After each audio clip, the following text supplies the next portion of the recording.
আসসালামু আলাইকুম রহমতুল্লাহি বারাকাতুহু। ডিজিটাল পদ্ধতিতে বর্তমান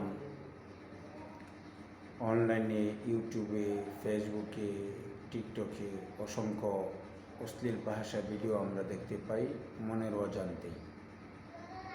অতএব ইসলামিক কন্টেন্ট এবং ভালো ভালো ভিডিও আমাদের চোখের সামনে পড়ে না, খুবই কম পড়ে।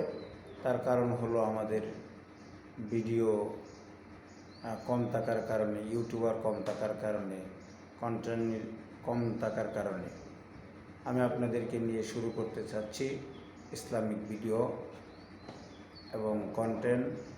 আশা করি আপনারা যদি সাপোর্ট দিয়ে আমার পাশে থাকেন, সামনে অগ্রসর হওয়া সম্ভব আপনাদেরকে নিয়ে। আশা করি আপনারা সকলেই আমার পাশে থাকবেন, সার্বিক সহযোগিতা করবেন, লাইক কমেন্ট শেয়ার করে সাথেই থাকবেন। আপনাদের উৎসাহ ও ভরসা পেলে আমি সামনে অগ্রসর হওয়ার চেষ্টা করব, চালিয়ে যাব ইনশাআল্লাহ। আসসালামু আলাইকুম।